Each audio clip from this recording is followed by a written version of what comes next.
welcome Alex Rubinstein. He is a journalist first, content creator second. Thank you. But he is a journalist who has worked and is esteemed in our space.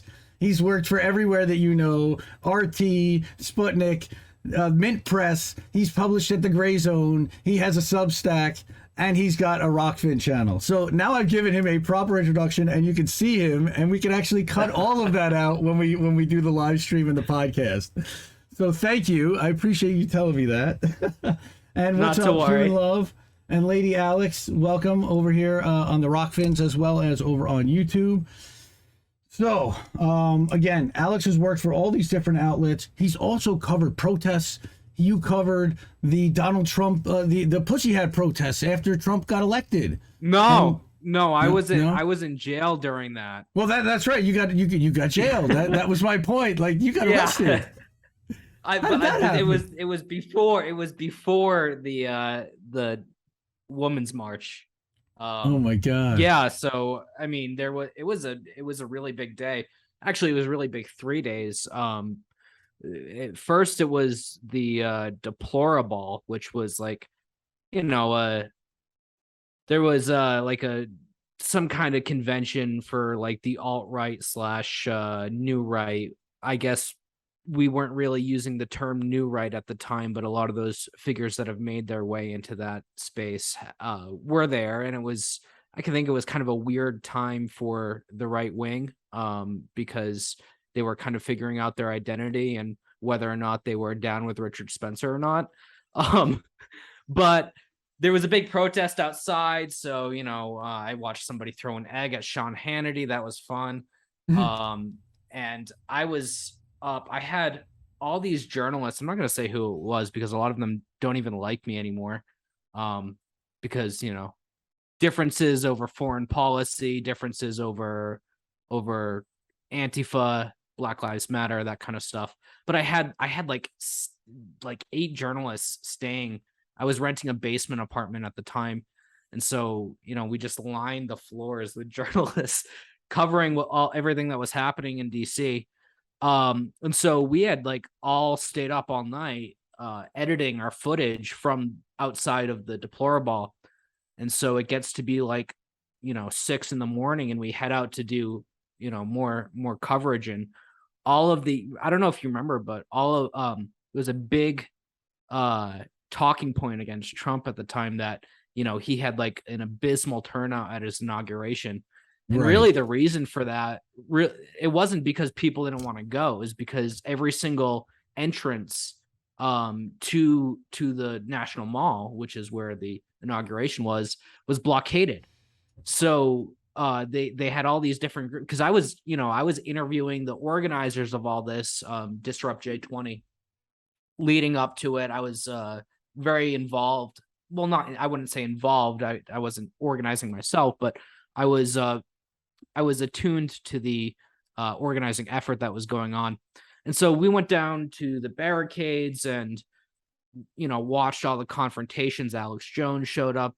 That was also a good time. I love his energy. He just like 0 to 100 and he's screaming about how like Antifa assaulted a woman. And like, I don't think that happened. But he was just like in full rage mode.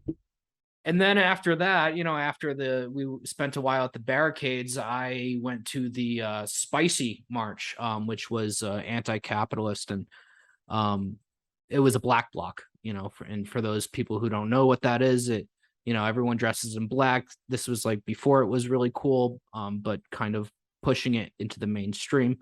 And they were just going around destroying Starbucks windows and bank windows and even bus stations, which I remember irritated me quite a bit at the time because it's like, workers use these to take shelter from the elements while they're waiting for the bus because they can't afford Uber, right. or whatever. So it wasn't the most ideologically sophisticated event ever. But basically at some point, and I'll tell a little story about that too, is what the organizers of Disrupt J20 had been telling everybody for months was that, DC police won't kettle you, which means they won't like corral you, they won't surround you and prevent you from leaving and do a mass arrest. And the reason for that is because they actually wound up paying a lot of money when they had done that years prior. However, they did do that. So they did that, and I was working for RT America at the time, and they had booted me. Like, I'm following around this like crazy protest. There, tear gas everywhere, sting ball grenades, the works. Wow. And they had accidentally booted me off of their Periscope to go to the studio. So I'm like, what the hell, man? So I call my boss, and she's like apologizing and just said that we didn't mean to do that. Get back on Periscope. So I'm in the process of getting back on Periscope. That was Twitter's live streaming service. Right. It's gone now. And that's when the police surrounded everybody, and Antifa, the brilliant minds that comprise it, decided that what they were going to do was charge the barricade. So I got swept up in like this large group of people that just like charged while I'm like on my phone looking down at it. Ugh. So yeah, and there's actually video of me. There's a good picture of me that Reuters took, getting knocked down from behind by the cops with a baton. I was streaming at that time. The Guardian took my feed and did a little video out of that, and yeah, they pepper sprayed me like point blank. Yeah, it was a mess, and I spent the next 25 hours in jail. And long story short, I did not make it to the Women's March. Yeah, I would. Oh, jeez. Again, getting arrested for journalism. I mean, that's you got. Yeah, and I was picture Julian behind you. So like, we are right. staunch advocates. Speaking of getting arrested for journalism, and for publishing. I mean, just free Julian Assange, please, everyone. Well, let's do that. I was wearing an RT jacket at the time. I had my press badge, and the cop that arrested me was like, "Oh, you work for RT?" And I'm like, "Yeah, dude. Like, why are you RT? Why are you arresting me?" And he told me that he watched his RT to like keep up to date on what's going on in protests. So like, well, you've been like. And I could see on Periscope, it gives you it would give you some alerts for like who is watching, and like the DC Police Department was watching my Periscope,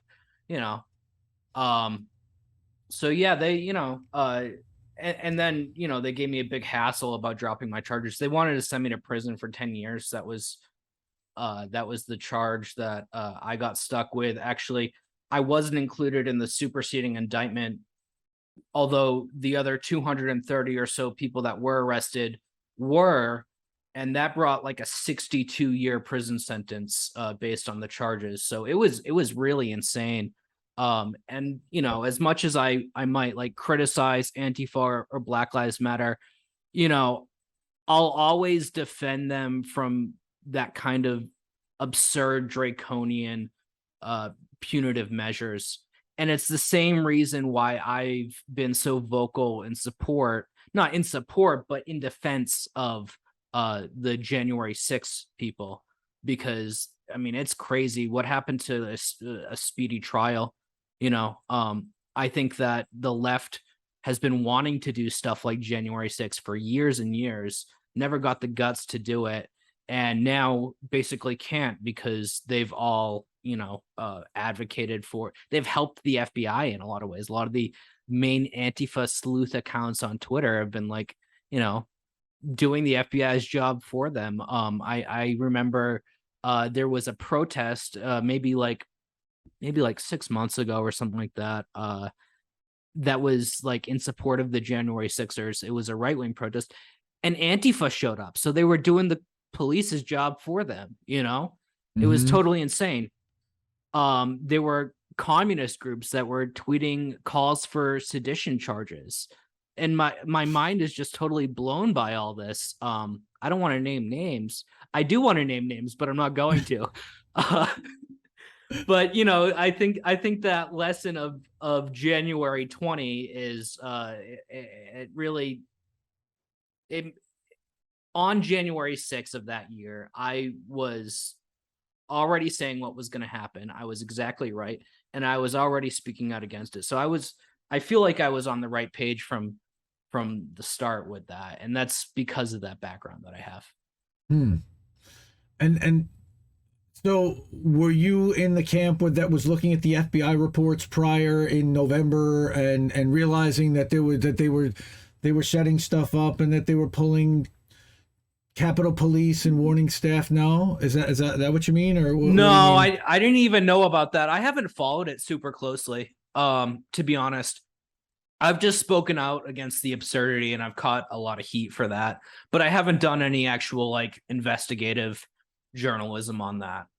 Yeah, I was reading Whitney Webb and TLab prior, and they were talking about even before it was happening that they were setting up for something like this.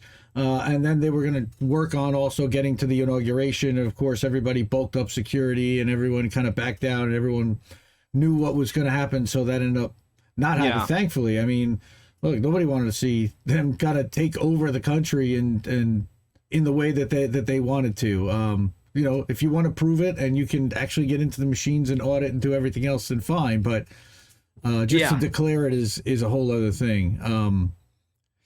So I also now I saw that you either reported on Standing Rock. Did you go up to Standing Rock also in 2016? Wow, so you were up there too, man. You have covered every lefty action. Holy shit, that's awesome. Charlottesville. Yeah, right? I was a little young for Occupy. I wasn't doing journalism at that time.